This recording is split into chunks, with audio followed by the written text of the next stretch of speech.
we're good to go for episode 3, season 1. Season 1, episode 3. I guess we're starting with the season. And so today we have a guest, Courtney, right? Yeah. We have April. April Speight. Hi. She is you are a dev advocate now for Microsoft, right? Is that your Yes, I title? am. Okay. Tell us more about that. What does it mean to be a dev advocate? Because we have, I'm sure, a lot of listeners that have no idea about that space. Yeah, so I can speak to what it means to be a developer advocate with Microsoft. I'm not sure if it might be a little different with other companies, but with Microsoft, one of our goals is to help expose different audiences to the products that we have, primarily being Azure. But there are other areas as well that people do focus on. But that exposure can be in the forms of a variety of different content mediums, whether that's writing blog posts or speaking at events, hosting workshops, doing YouTube videos, streaming on platforms such as Twitch, or even streaming on YouTube, for example. And so our job is to meet our users and our customers and potential users wherever they are, and to introduce them to the different products that we have, but also to actually show them how to integrate our products with whatever projects that they're working on too. So I would say our role is probably about 70 to 80% content, and with a heavy focus on community engagement, because we engage a lot. So I want to stop you there because I think this is a big thing in the Instagram influencer world, right? Like there's bloggers, there's influencers, and those have been around for quite a while, right? Bloggers to me, bloggers are like the original influencers. Yeah, they are. Somebody had a strong blog, like Joel Spolsky, right? Famous blog, Coding Horror, right? Jeff Atwood, like famous programming blog. In your mind, I don't understand this. I don't get it. Like, are influencers and content creators different than a dev advocate? Like, or is it just a fancy way of saying that you're basically an influencer for a particular technology? I honestly feel like it falls under the same umbrella, and that there's just different terms that you can use, if you will, to classify who you are, what you want to label yourself as. Because like influencers who, I can't even put all influencers under one bucket either, to be honest with you, because some do have that in-depth knowledge of whatever their focus area is. So if you want to take a step back and not even think about tech, but if you have I don't know, makeup influencers, for example, they know a lot about makeup.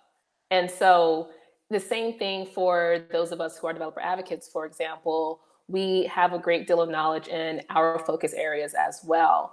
And so where I think things continue to be a little more synonymous is that just like influencers who typically have an entire team that they work with, developer advocates are the same way. We have an entire team that we also work with as well. And it's not just us that's just running things, we're an entire team. But I know sometimes the word influencers has a negative connotation to some people, whereas I personally love influencers. But yeah, I mean, there's probably many of it. We follow many different interests, right? We have different hobbies, and we're probably all influenced by those people who are leading that genre, right? Yeah. Like gaming is a big one, right? Oh, there's streamers that have built their whole careers on that, and they're not employed by a company. They're sponsored by companies, but biggest names, right? Yeah. Ninja. You think about the stuff that he does and how many followers he has. Mm-hmm.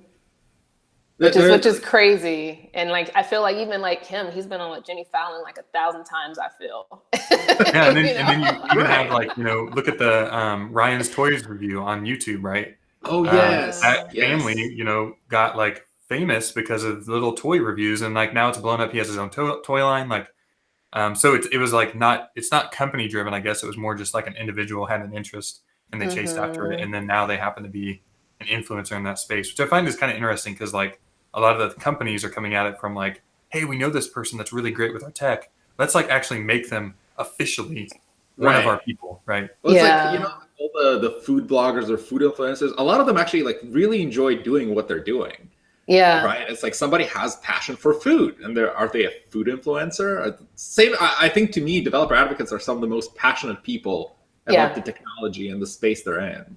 Yeah. And like I would even say, at least what I've observed, for people who are typically successful, if you will, influencers, it does come from a place of passion. They didn't just wake up and say, I want to be an influencer. But then I feel like for those who have seen what being an influencer has brought others and they say, I want to be an influencer, I personally feel like they have a more difficult time reaching that level of whatever success means for them in their eyes, because they're doing it from a different place. They're not quite doing it from a place of passion necessarily. I think they're doing it from a place of clout and trying to be Yeah. famous. Right. And the results end up being different. And I think for the space that, you know, we all work in tech, a lot of us who are developer advocates, it does come from a place of passion and a place of, I really like this product. Even I would say, even if I didn't work for, you know, insert tech company name here, I would still talk about this product, you know? And that's when you can truly find who is passionate about whatever the technology is. And I feel that a lot of developer advocates, they are more so on that side of just being super passionate about whatever their focus areas are. Right. I And love it's that you very made that easy. distinction because I feel like I see you doing this. You know, when I met you, you know, you were a PM and you actually moved into dev advocacy. But even before that, you were doing like side projects with certain Yeah. technologies. And right now you're building some really cool, like you're exploring virtual reality, right? Like you're actually Yeah. like building virtual environments, which I think is, you know, totally kick ass. Like that's awesome. Oh, thanks. You know what I'm saying? Like you're just playing with it. It's just having fun with the technology. And like, you're not, when you start to focus on content creation, that's when it really starts to feel like a job, right? Mm-hmm. Like, man, Mm-hmm. I got to get this out, right? And I got to Right. get this Yeah. post out, and that's when it becomes less fun. And I don't think you start to create good content that way. And it's very easy to Right. tell when somebody is selling to you, right? Like if I see somebody's Yeah. content that is kind of their passion comes through to it, be it, you know, for food or mixed reality or anything, where I see, wow, this person really enjoys what they're doing, versus somebody Yeah. just writes something or puts a video out for selling a product that has nothing to do with what they enjoy doing, nothing to do with what they actually like in life. Right. Yeah. And I would say the I think for me personally, the way I know that I was just passionate um, with what I'm doing now was just the fact that everything that I was learning, and then even when I was starting to like talk about it more, I was doing it for fun and I wasn't doing it for a profit. I wasn't expecting anything to come out of it financially. And I remember before I switched over to doing stuff within spatial and extended reality, I was doing more with Python. And at that time, I was just creating YouTube videos around that just for fun after work hours, not even getting paid for it. And I remember someone at a conference came up to me and they were asking how much money that I make from doing that. And I was like, oh, I'm just doing it for fun. It was like a while ago. I said, oh, I'm just doing it for fun. And like, he couldn't get it through his head that I wasn't making money He's like, from no, it. how do you really make money? How are you really Yeah. doing this? Yeah. Yeah, and to me, it seemed like simple, where it's like, no, I'm doing this because I love it, and I want to help others also learn in a way that I felt would be a bit more approachable compared to just other means that I found on the internet. But he just didn't understand, and I think, not to say that, you know, we should all do everything we love for free and like never get income from it, but I feel that's a really good signifier of whether or not you're actually truly passionate about something. Hmm. Because if you could see yourself doing it every single day and not expecting, you know, the world in return for it, then that's probably something that you are really passionate about. And that's how I've come to realize, just doing different things with technology, primarily the areas that I personally like to work in. Those are things that I started off doing not as work requirements, and I often find myself trying to get that through people's heads that I was doing this all for fun. Yeah. And then it happened to turn into this, yeah, like an actual Yes. full-time gig, right? Yeah. So Yeah. Which is like even better. this is great segue because you mentioned Python and you're working on a book, or you Yes. actually have a book. It's done, right? It's a children's book, Bite-sized Yes. Python, an Yes. introduction to Python programming, which is awesome. Thank you. Can you tell us a little bit about that book? Like you said, you've been working on this. Has been a passion project. What inspired you to work on it? What's driving you? And is there another book coming? Okay, so this was a nice segue because it piggybacks on what I just said.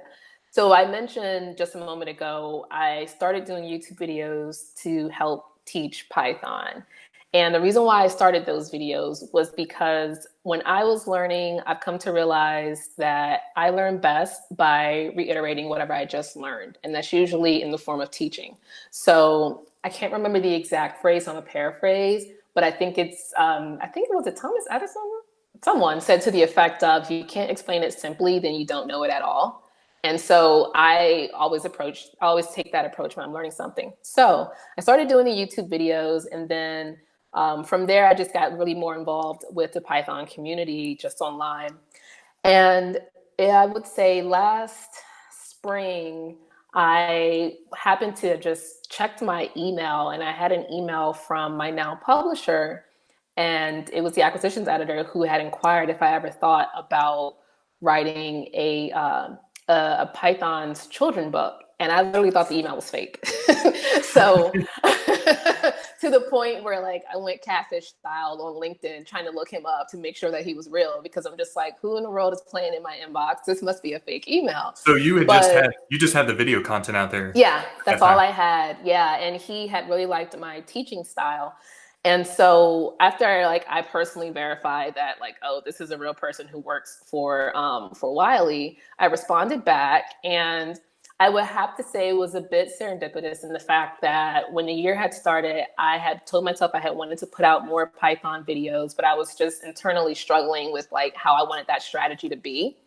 And I had went on ahead and made like an entire content strategy of the different areas I would cover, as well as like which videos I would do. But then life got busy, so I never actually got to put out all the content I wanted, but I still had this plan. So when he had inquired if I had thought about writing a book, I was just like, well, yeah, this is perfect, because in my head, I'm thinking, well, I already have this content strategy of what I would have did for a YouTube series. Mm-hmm. That now is not going to waste, because now all that is going to just be transitioned into writing the book instead. And then not to mention now I don't have to record, a whole bunch more videos for YouTube, which then, yeah, because, there. So I agreed. And what I had to do from there was actually write up just an outline of what the book would be. I had to also approach it from a marketing perspective of like what makes my book different. I had to take time looking at other Python books for children as well. How did you have to change your teaching style or narrative for children, right? Because I think the audience can be tough, right? Demographic, they might not have the understanding level or some base knowledge, mind shift, right? You have to really understand your reader. Understand the correct import statements and how you structure them properly. How to use Pylent for children. Right. So I would say it was definitely a big switch in how I approach speaking with children, because in all of my years I've worked in tech, when I used to do training for teams, it was, I would say like our parents' generation. That was my original audience of people that actually taught tech too, if you will. And then when I started doing my YouTube videos, I switched it more so to like our generation. And then now with children, that's like a step even lower than that. And I've had to really try to balance a line between using the correct terminology, because you don't want to introduce false, terminology around Python, because that's not helping anyone.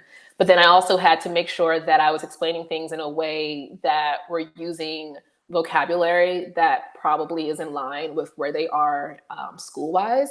So I've had some instances throughout my book where I've gotten feedback from the editor insisting that I change some wording here or there. But fortunately, the editors for my book, I have two. I have a technical editor, and then I have I'm calling it the regular editor. I'm not sure the proper name, but they both have children. And Okay. so as they're going through the book, their children are also going through the book too. And their children are within the age range for the book. So we're ensuring that we are actually using, the audience to You're read getting notes along from the and to make children. sure, Hey, okay. pretty much, which is like, it's helpful. And sometimes you do find yourself when you're reading feedback from the editor, and it's just like, okay, well, how else am I supposed to explain this without, there's no other way to explain it. But Yeah, then, there's that like edge of like I can't oversimplify this and I can't introduce things that are yeah, wrong because it's going to mess up their future learning on the subject. But you got yeah, to stay and true to like, the text, right? and yeah, and even like things like writing examples in the book or like projects, because I have a project in just about every chapter of the book. So even making the projects age appropriate, because I feel that when you go to any of the platforms that exist now for learning different programming languages, there are many projects here and there, but I feel like they more so make sense for a different audience age-wise. But when you're writing project examples for children, you have to make sure they align with something that children actually can relate to. And there's even been instances where I've given examples of how to do things in Python and code snippets, and I've used things like TV shows that I've added in as Hmm. well. So it's really a matter of understanding the audience. I think it also helps that I just personally never grew up. So I can understand a lot of like what makes sense for that audience. But I will say it's not something that it's like was super easy for me to do, because like I'm not around children all Yeah. day. So it was a challenge, I would say.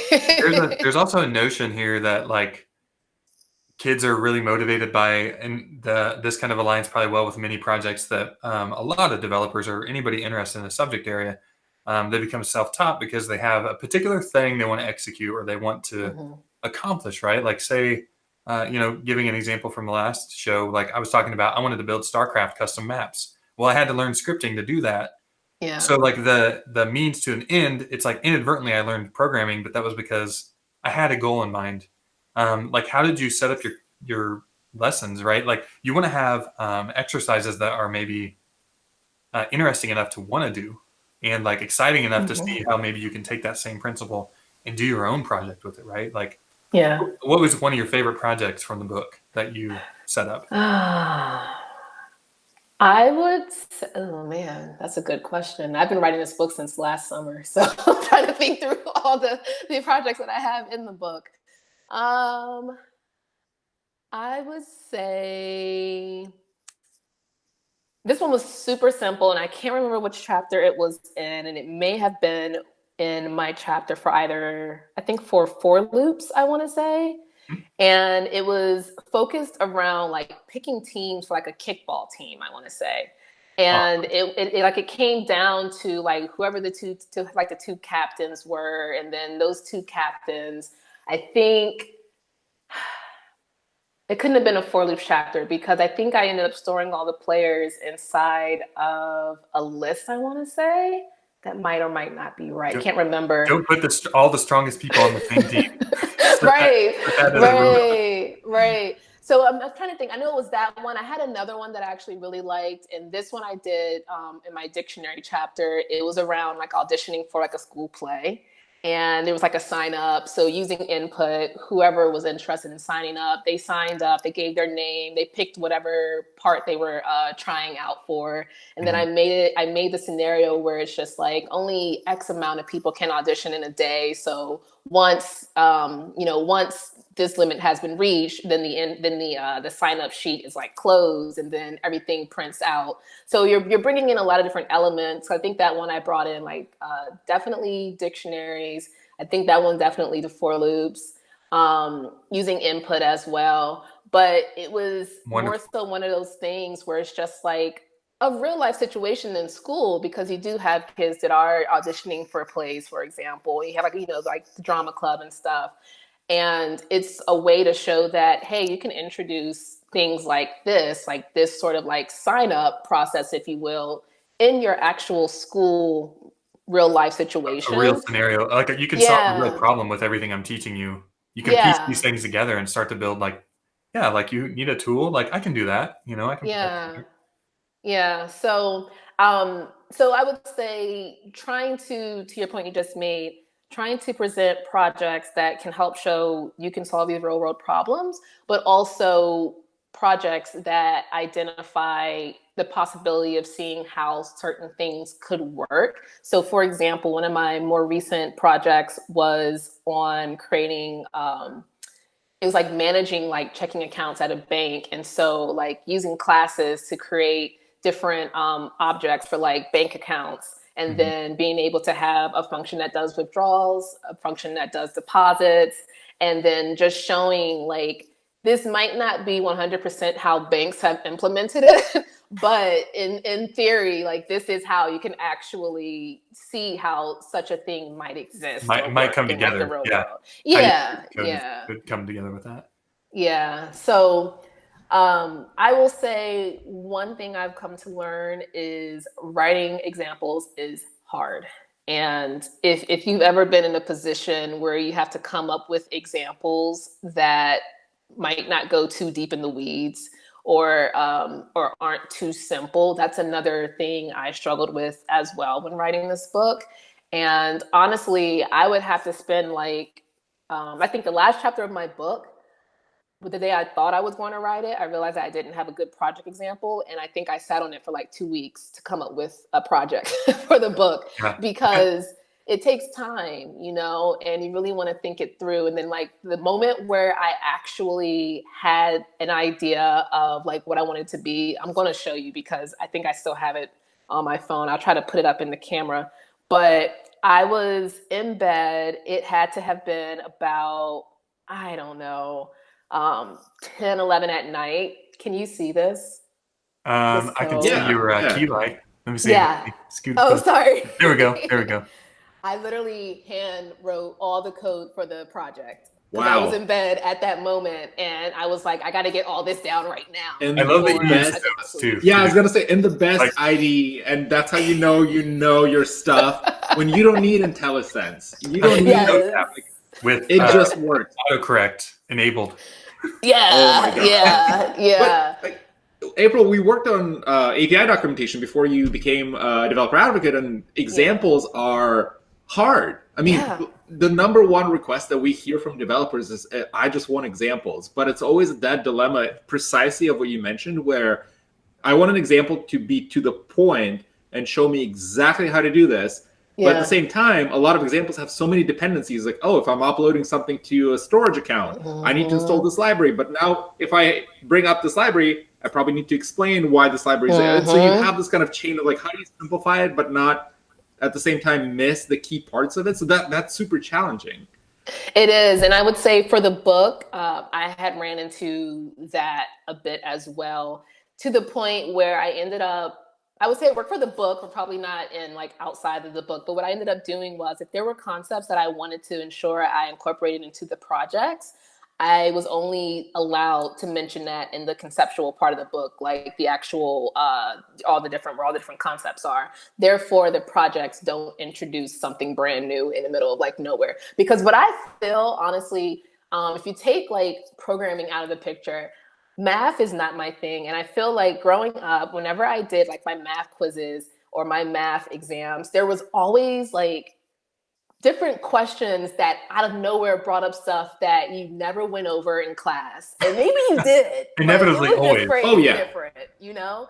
And I just know what that feels like, and I don't like that feeling. And so approaching the book, there is that separation where it's like, here's this project. I'm not going to throw new things at you because Right. I want you to feel confident going into it. Now, obviously, if you take children aside and you look more at those of us who actually work at companies and do this for a living, in the real life, yeah, there are going to be times where you are going to end up having to do some research in the middle of doing something. But I think from a teaching perspective, like in the book, having that separation was super important. But also to your point, then, when you are trying to give examples, you do, like with my book aside, you do have to be mindful of, is this where I introduce this new concept? Because then, I feel like you and I may have like discussed this at some point, but it's like, do I now drop in this link where they then go to this other web page like and deeper they diving. might You got to never learn this come back? prerequisite.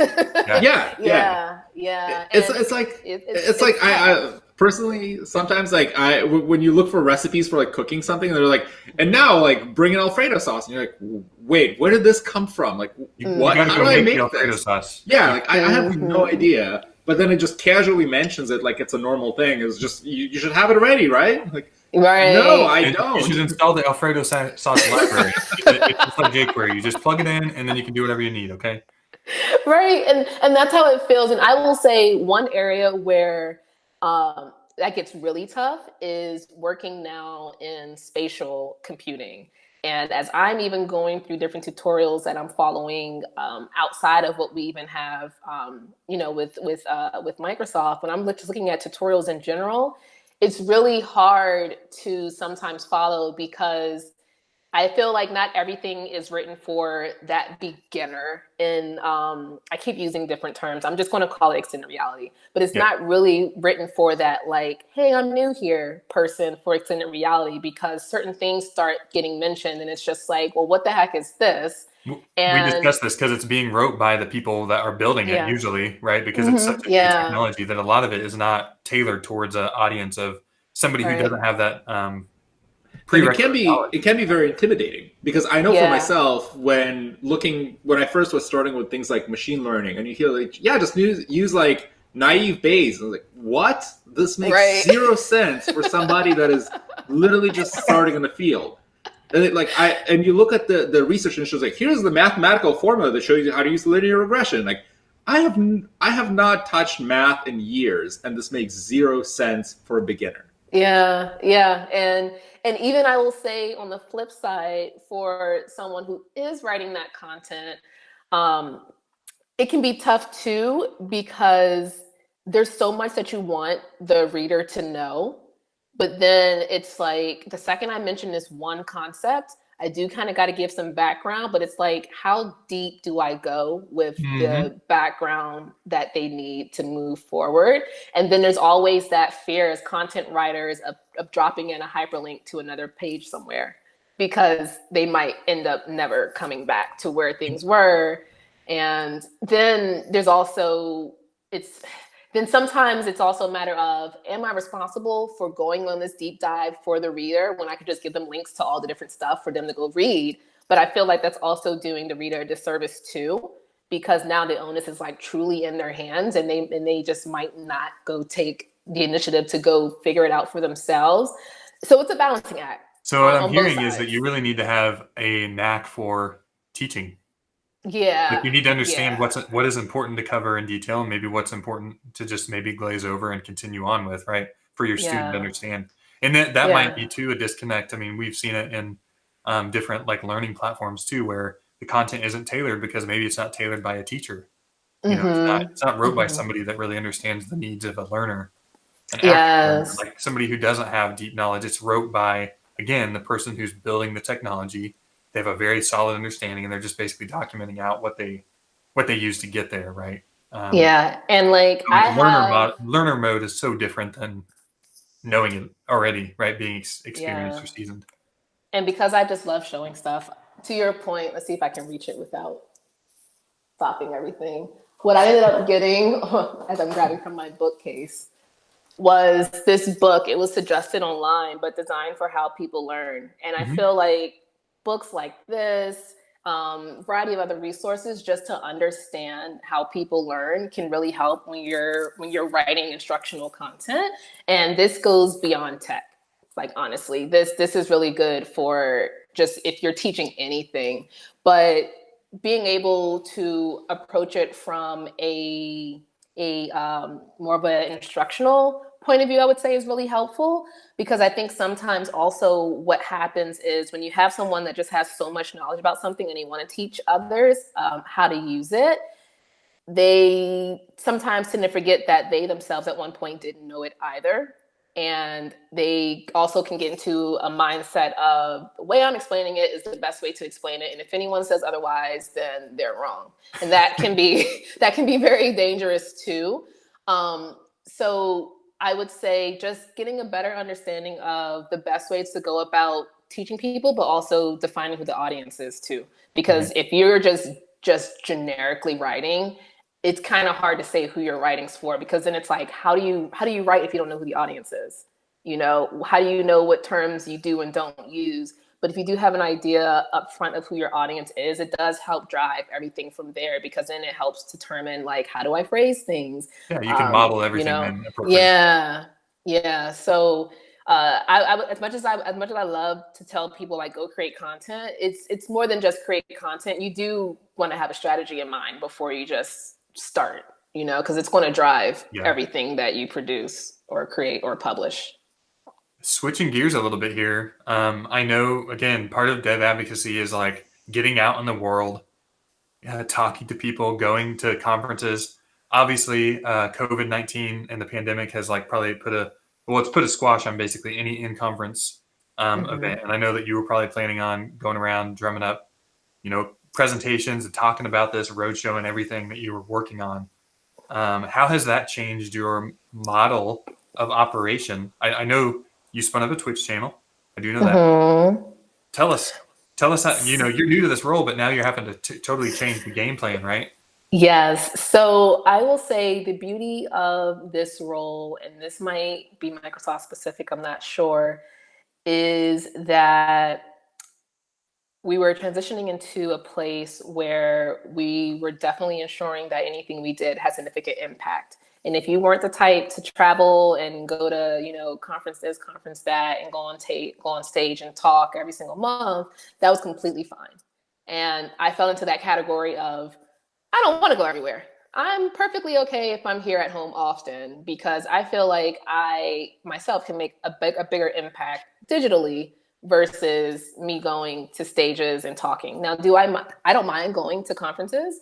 And for this year, I think I only really had committed job-wise to maybe like 4 total. Mm-hmm. And if you think of that number compared to probably others you may see who's like gone every single like week somewhere, that's a pretty low number. And I'm thankful that there wasn't a requirement for us to always be gone. So I'm technically, I would say, for me, it's business as usual for me, because it's the same stuff that I was already doing. Now, those conferences where I was going to go speak, all but 2 so far, well, all but 1 so far has been moved to be virtual, which is like still pending, depending on where things happen as the year continues to go. But even having to switch to giving my talks virtually that I was going to do in person, it was different because for an event that's actually coming up in May, I ended up having to I had to pre-record everything and then edit that video and send it over, which is, it's a little less nerve-wracking when it's pre-recorded, because you can mess up a little bit, right? Oh, you can mess up a lot because you're editing everything when you're done. You can mess up everything. And so, for that wasn't that bad. But then also for me, I started exploring other avenues. And so you mentioned Twitch, for example, and I have been sitting on the idea of doing Twitch ever since Build last year, actually, when I met with Jeff Fritz. And I had also spoke with America and Penelope from Cybercode Twins, and we would just it was like a little mini, I forgot what they call them, but when it's like a conference session, but it's not like an actual breakout conference room, session. Yeah, it was like that. Yeah, and we were talking about Twitch, and that's when I started getting interested. But I feel like most humans, there's that fear of just doing stuff live, especially coding. So I didn't actually do it. And every time anyone started talking about Twitch, I was like that fly on the wall that just listened to the conversation. And I would just every so often like raise my hand and ask a question, I feel, up to the point where it was when we approached this year, I was like, okay, I think I want to do it. I'm not sure.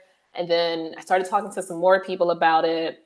And then everything with COVID happened. And I'm like, all right, well, people are definitely not going anywhere. So I don't have to worry about whether or not people will tune in, because that's another thing that I was worried about is if I stream during the day and most people are at work, are people going to even actually be able to tune in? But now everyone's kind of home.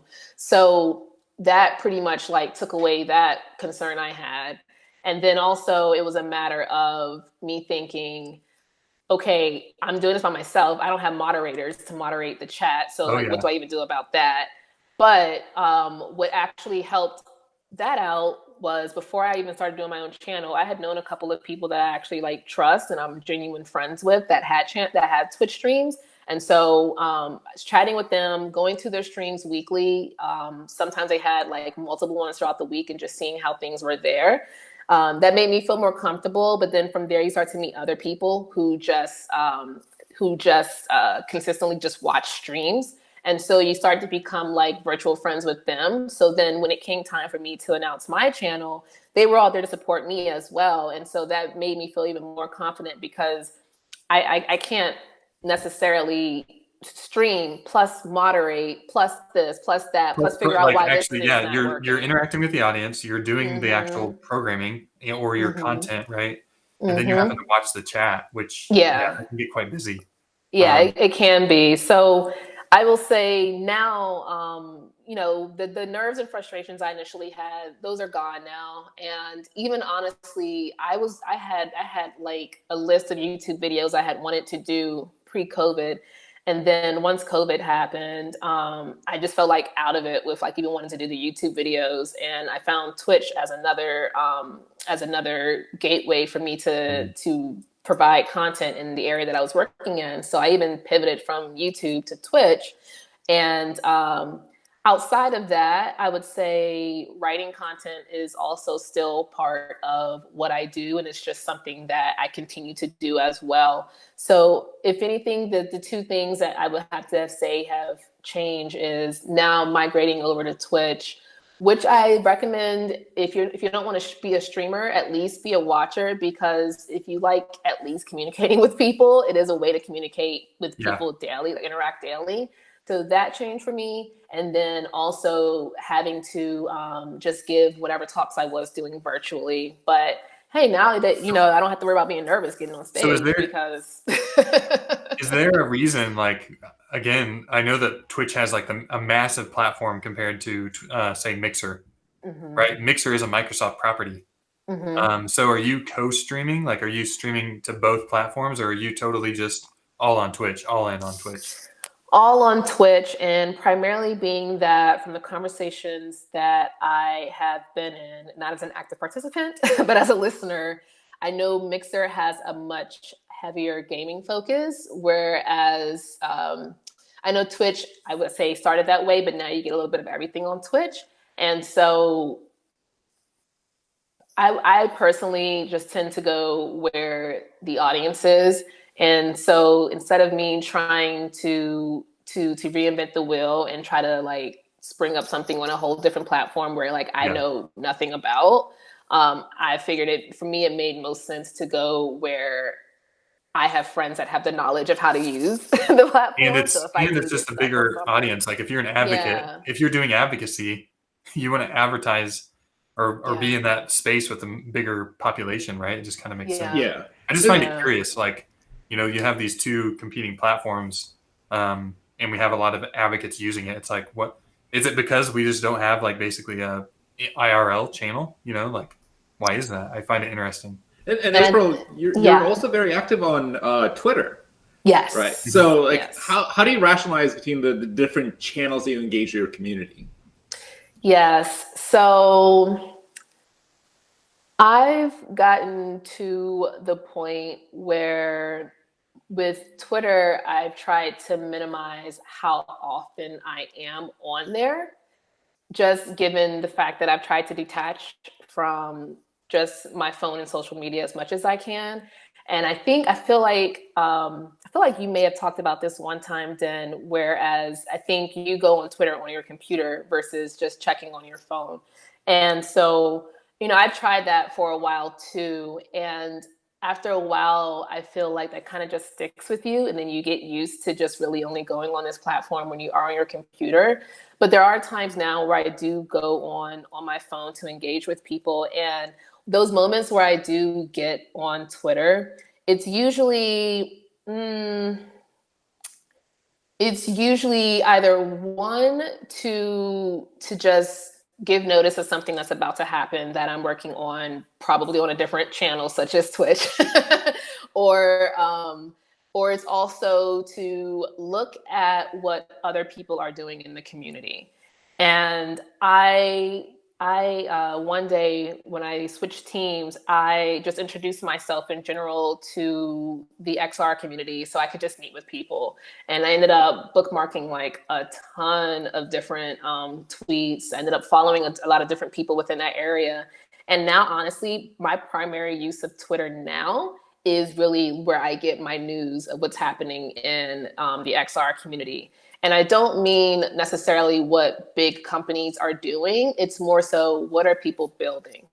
Because I find that most interesting, if anything, and it gives me a new, it inspires me personally, but it also helps me drive my content strategy, because I like to look at the different projects that people are making and think, if I was looking at this as a complete and total beginner, is this something that I would want to actually learn how to make? And if so, what do I need to know in order to do that? And then that helps drive what I end up doing on like Twitch, for example, if I end up writing like article on how to do something.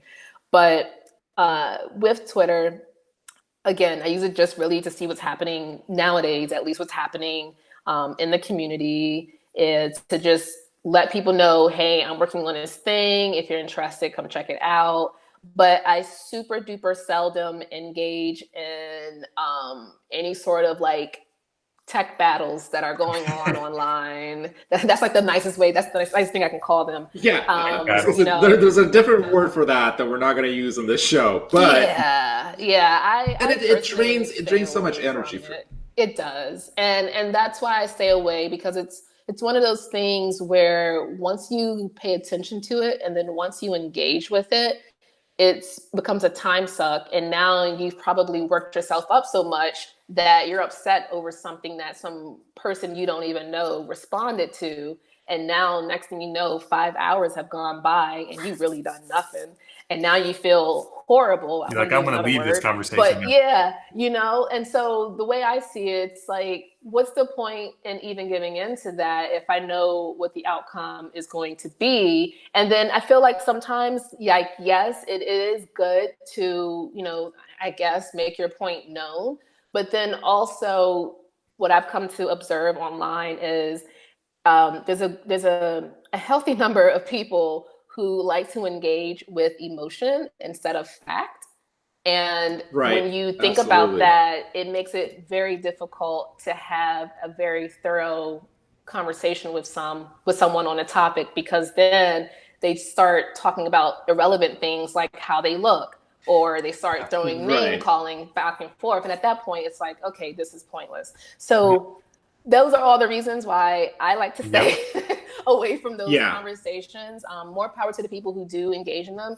But I like to be in control of my emotions and how I feel. And I feel the best way I can be in control is just by staying away from those conversations. And that's what's fantastic to curate a community like you're doing with your Twitch, right? Where you have a very kind of predefined base of users that love what you do. They love your content. They engage with you. And if somebody kind of stands out as somebody that's trying to be malicious or somebody is bad as name calling, you can just easily exclude them. Yeah. And then keep it very kind of in a way that keeps you, in a way, sane, where you're not focused on all these folks that have way too much time on their hands, I guess. Yeah. And focusing on you and doing things that you love instead of worrying about what others think about, because you're right. There's as many people, there are as many opinions. And a lot of times when, tabs versus spaces, or should you use this library or this library, it doesn't matter.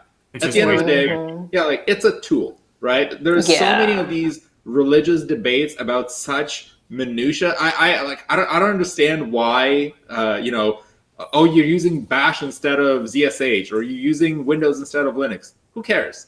You're using it as a tool. You're getting things done. You're building amazing things that help others. I don't care what you use. Right. I will say one thing that Twitter is good for, that I've come to make use of more lately, is if I get stuck on something and I just can't find answer to anything, going to Twitter and asking for help has been like my new Google like Oh my alternative. God. I would say Hashtag lazy web. This is what I remember. Hashtag lazy web. Yes, Awesome and tool. I will say, I know this is going to sound bad because you two are two very nice gentlemen. However, I will say it kind of feels great when me being a woman, I go and ask a question to the tech community on Twitter because I know every man under the sun is going to respond with a resolution. They're going to tell you how to do it, right? They're going to. Yeah. And, you know, usually the questions that I ask, they're not necessarily things that people can be condescending about with regards to like their answer. It's stuff that people do actually know the answers to. And like, I can always guarantee, like, if I ask this one question, there will probably be about 5 guys that'll chime in within the next like 2 minutes with an answer. And they'll probably all be different answers, which is fine because I can try one and then when one doesn't work, I can move to the next one, like so on and so forth. You know, the strategy somebody told me once is when you want to know the real best solution, you post something that you know is wrong and be like, oh, I'm just gonna do this, guys. And then see how many people say like, no, you're absolutely wrong. Like, don't ask like, can I do this? No, just say like, I will do this. Yeah. Do you have any like power user tips there for, obviously you have to keep track of a lot of different like threads, right? And I'm sure you follow tons of people. I haven't really leveled up my Twitter game too much. Like I made a list maybe 5 years ago. I don't know. I don't use lists a lot either. Maybe I should. I don't use them either. Again, are you like a pro user? I know some people have like all these mechanisms to make sure they're paying attention to the conversations they want to be involved. Yeah. Honestly, I tried to use lists. And reason why I don't use lists now is because like I couldn't set a list as my default view on Twitter. Had I been able to set like my April curated list of people, then I would just only use that list. But because I couldn't do that, I didn't use lists anymore. So what I tend to do is the moments throughout the day where I do take breaks, that's when I'll usually scroll through Twitter. And then if something does actually look interesting, that's when I'll like click in more to read the thread. And I'll bookmark stuff that I feel is worth me coming back to, which is great. But I'm also one of those people where it's like, once I'm done scrolling, I'm done with the conversation. So if more comes out of it, then it's by chance that I happen to have been scrolling later and now I saw it again. But I tend to use bookmarks a lot. When something really does catch my eye that I want to come back and revisit later, then I'll bookmark like crazy and I'll go back to it like at a later time. And it's usually not the same day. It's usually like some random day where I'm just like, oh, someone mentioned something one time about this thing. And then I can go back and look at it that way. But I really, as much as I would love to say I have a strategy around now with how I engage with Twitter, usually most conversations are by chance. The algorithm just happened to have placed something in front of my eyes in the midst of my scrolling, and then that's how I'm in on the conversation. Honestly, the only conversations I would say that I do follow, if I follow any, is it's not even going to be tech related, is if like something's on TV and everyone's live tweeting. Those are like those are like probably the only conversations I like definitely follow. But anything beyond that outside of tech, I don't have the need to follow it, primarily being that honestly, once a conversation happens in one circle, then 8 people are going to like 8 new people will be talking about it to the point where it's just like, well, I don't have to stay up to date with it because everyone's talking about it. And now, you know, it's like I don't have to play catch up because as soon as I open this app, it'll be right there in front of my face anyway.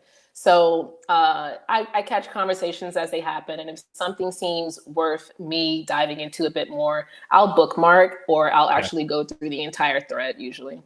I think that's a part of the challenge with Twitter is just by the sheer volume of the user base. Oftentimes, a lot of threads become almost noise.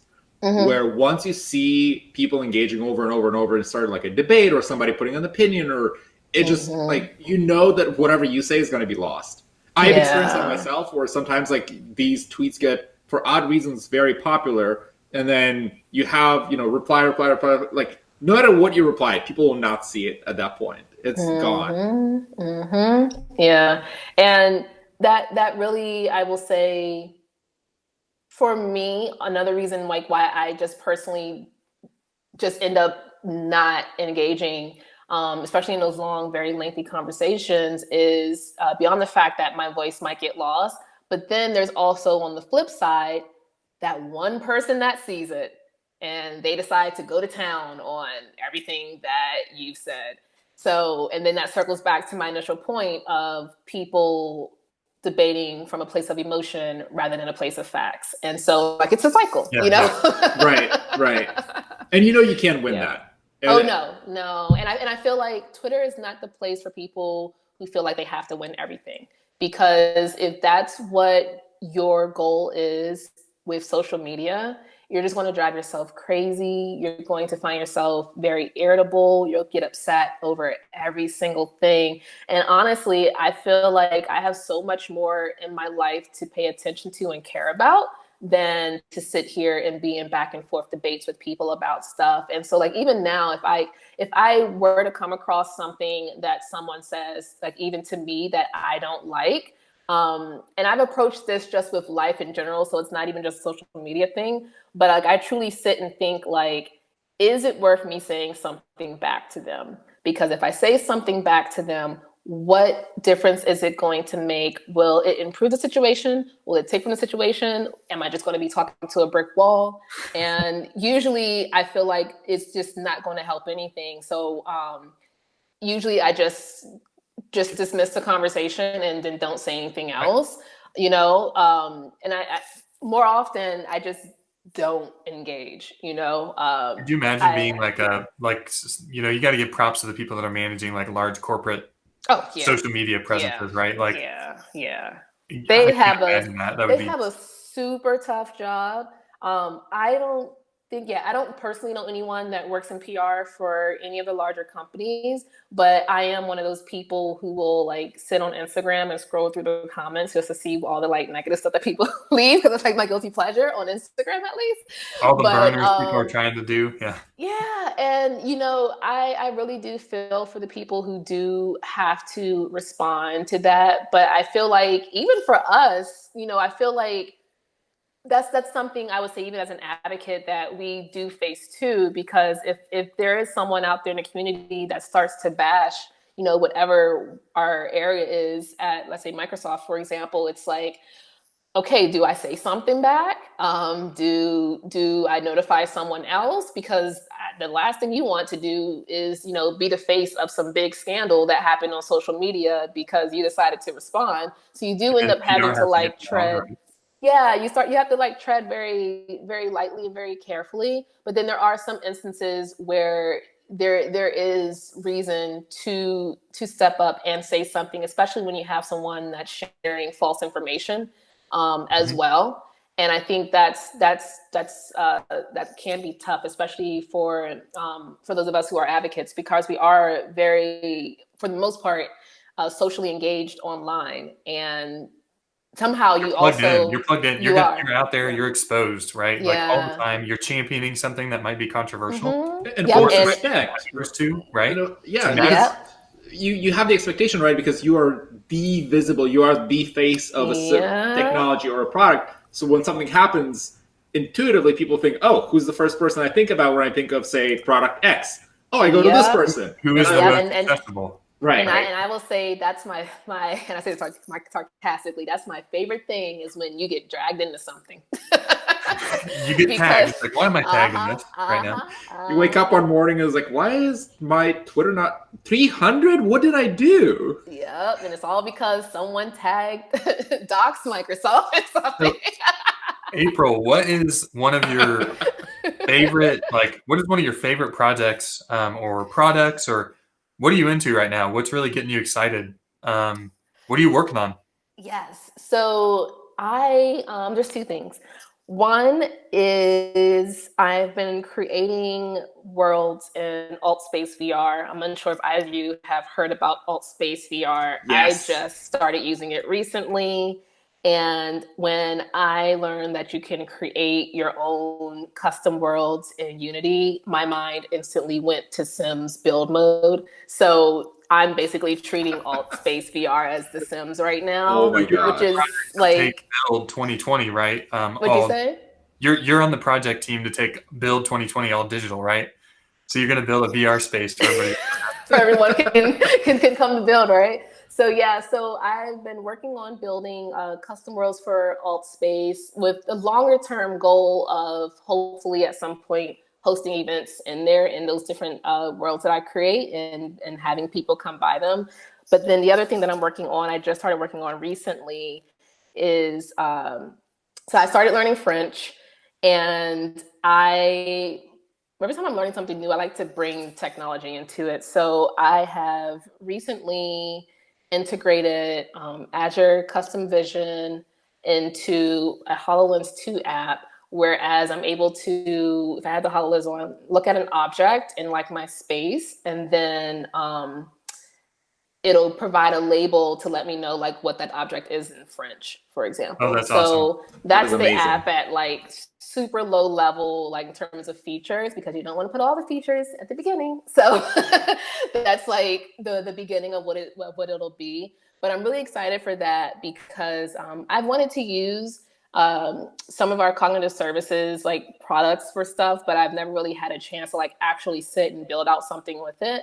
And so I'm essentially repurposing a tutorial that we already had on Docs that shows you like how to use that in your projects, but then I'm adding more to it so that way the app eventually will be able to say whatever it's looking at, but say it in French as well. And I think it's pretty cool, but I also like it because every time I create something, I write up about how to go do it. And then I just throw everything on GitHub. So that way, if there are people out there that also want to repurpose whatever it is for their own whatever, then they can, they can go grab the code themselves. They can walk through how to do it, and then they can add it to their own projects. And that's what makes me happy, and that's like a big part of what I do anyway with my job. So I really love it. But those are the two projects That's awesome I'm though, working because on right now. it's a problem you have, right? You're learning French, and Yeah. it's like it'd be nice to just be able to look at things and see what it's called. This is Yeah. absolutely fantastic. Yeah. So, and Oh, thank you. April, I have the last question for you, and that is for somebody that is getting into the industry, for somebody that wants to be a developer advocate, for somebody that wants to be a product manager like you are. What do they need to do? What would you recommend them that worked well in your experience that helped you kind of propel yourself to where you are today? I will say being very vocal about what your goals are. And that is really what jump started everything for me, because you can do all the learning you want, you can take all the courses, you can get all the degrees, yada yada yada, but if people don't know what your goals are, people then can't help you reach those goals. People can't suggest trying this route. People can't suggest, hey, try this product. People can't make suggestions around, hey, attend this event. If you just stay to yourself and just never share what your goals are, there's a lot that you're missing out on. And for me, starting out when I switched into tech, during my interview, I made it very clear that even though what I was applying for was an internship, my goal was for something permanent. And then upon being hired, literally that was how my internship went, was preparing for the permanent position, because my manager knew that and we always checked in on that. And then from there, as career continued to happen, if you even want to fast forward all the way now to where we are, or where I am now with my role with Microsoft, I took part in a mentorship program, and I shared all my goals with my mentor, who was then in return able to share like a vast amount of knowledge of stuff that I would need to know to get to the next step of where I wanted to be. And that was really, really helpful, because then from there, I was able to prepare myself for different areas that I needed to strengthen. I was able to figure out, okay, these are the different things that I need to learn. I was able to touch base with people that I needed to know as well that was working in that space. And it was all because I spoke up. And I know that's not the easiest thing for everyone to do, because some people are just naturally shy. Some people feel a little weird about telling people what their goals are because they think it'll jinx whatever it is that they want. And I totally understand and get that. But at the same time, people can't help you get to where you want to be if you don't tell them. So if you are the type that aren't really big about being vocal of what your goals is, then find people that you actually do confide in and at least let them know. And also not to fall into the trap of, well, this person only does this for their job, so there's no point telling them. No, tell them, because you never know who that person knows. And for all you know, they could be, I don't know, long-term friends with X hiring manager at XYZ company, but yet you thought they had no value to your life, so you decided not to say anything, you know? So, you know, definitely share with others what your goals are. And I would say that has been the one thing. And, you know, if you want to count PM as one career, advocacy as another career, and then even my time in fashion as a third career, that has been the one common theme throughout all those careers, was that I spoke up to someone about what my goals were. And collectively, the people I spoke with were able to help get me to where I am today. Well, I will say in the short time that I've known you, it's been really cool to kind of see your trajectory change. I mean, and you expressed those goals to me even when we just spoke, like aspirational, like this is what I want to be doing. And then lo and behold, like 2 months later, you were doing it. So it's April. Awesome it's advice, really, awesome insight, I think, for a lot of listeners. It's so exciting to see all the amazing things that you're doing. And it's kind of, you have this innate ability to do so many great things across so many different areas. Like, how do you find the time? But if anything, that's probably going to be another conversation for. I feel like we can talk for hours about that. That's what happens when we talk to great people like yourself. Oh, thank you. Well, but one last thing. Yeah. I would have to say, beyond just sharing what your goals are, make sure you're having fun along the way and keep in touch with people that you do meet, because you know, even now that I'm on a whole new team at Microsoft, I don't work with you anymore, Den, but I feel like you and I, we still talk here and there, which is great. And then Courtney, I technically never really worked with you. So I think I reviewed one tech spec that you did. Yeah. So, you know, so I feel like, you know, you don't have to be like full-time, all the time coworkers with someone to feel like there's a need to communicate with them. Just keep those friendships open, keep those relationships open. And, you know, it makes this crazy industry a little easier, I would say. So right. Your network is not time or position constrained. The people that you meet, the amazing connections that you make, you should do everything that you can to kind of keep them alive. 100% with you. Yeah, so that was the last thing. Yeah. Kind of the bookend here. Where can people find you at? So Twitter? Yes. So Twitter at Vogue and Code. Twitch, my channel is also Vogue and Code. And then my website is also vogueandcode.com. And then YouTube also is Vogue and Code. And for all those, it's VOGUEANDCODE. And if you get curious and decide to go to GitHub and find me, I do have some repos there. And that's my first and last name, April Speight, and that's APRILSPEIGHT. And we'll make sure to include the links in the video and in the description as well, so people can find it easily. So April, thank you so much for your time and just giving us the opportunity to interview you. Oh, thank you for having me. I appreciate it. Happy Easter, everybody. Yeah, happy Easter. Hope you'll stay healthy. You too.